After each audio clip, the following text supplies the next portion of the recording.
అతడు ఒక్కసారే ముఖ్యమంత్రి అయ్యాడు. అయినా ఎందరికో ఆదర్శమయ్యాడు. ఎన్నో మంచి పనులు చేసి కూడా ఘోరంగా ఓడిపోయాడు. ఆయన 45 ఏళ్ల ఇండస్ట్రీ అని చెప్పుకునే 4సారి ముఖ్యమంత్రి అయిన నారా చంద్రబాబు నాయుడు కూడా అతడినే ఫాలో అవుతున్నారు. ఎందులోనో తెలుసా?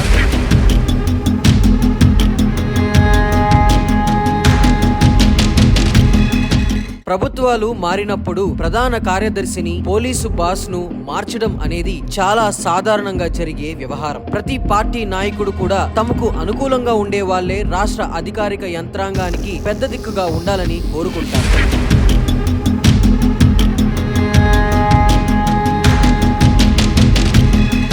అలాగే తెలుగుదేశం గెలిచిన తర్వాత అధికారం చేపట్టడానికంటే ముందే చీఫ్ సెక్రటరీగా జవహర్ రెడ్డిని పక్కకు తప్పించి తనకు కావాల్సిన నిరబ్ కుమార్ ప్రసాద్ ను అక్కడ వేయించుకున్నారు చంద్రబాబు. అలాగే ఇప్పుడు కొత్త డీజీపీగా సిహెచ్ ద్వారకా తిరుమలరావును నియమించారు.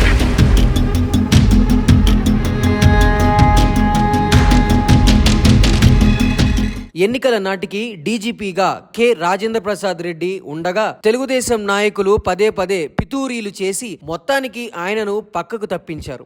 ఆ స్థానంలో ఈసీ హరీష్ కుమార్ గుప్తాను నియమించింది. ఇప్పుడు చంద్రబాబు ఆయనను పక్కకు తప్పించి ప్రస్తుతం ఆర్టీసీ ఎండీగా ఉన్న ద్వారకా తిరుమలరావును ఆ పోస్టులోకి తీసుకువచ్చింది.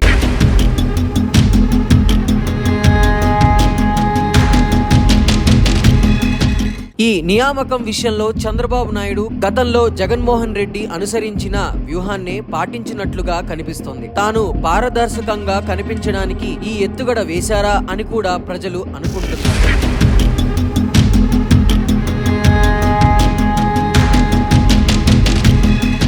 2019లో జగన్ అధికారంలోకి వచ్చిన తర్వాత రాష్ట్ర డీజీపీగా దామోదర గౌతమ్ సవాంగ్ ను నియమించారు. తద్వారా పారదర్శకతకు పెద్దపీట వేశారు. ఆ తర్వాత రకరకాల పరిణామాల్లో సవాంగ్ ను ఏపీపీఎస్సీకి పంపి రాజేంద్రనాథ్ రెడ్డిని డీజీపీ చేయడం జరిగింది. కానీ తన ప్రభుత్వ హయాంలో మొదటి డీజీపీ ఎంపికలో తను కులానికి ప్రాధాన్యం ఇవ్వలేదు.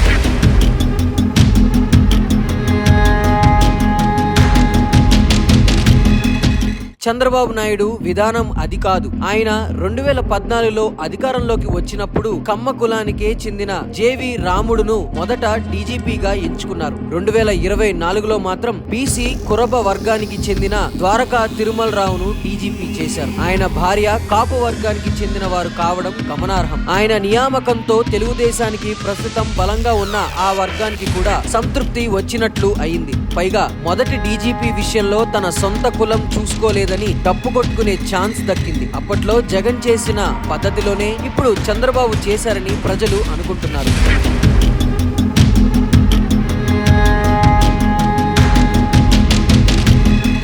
Please subscribe .news.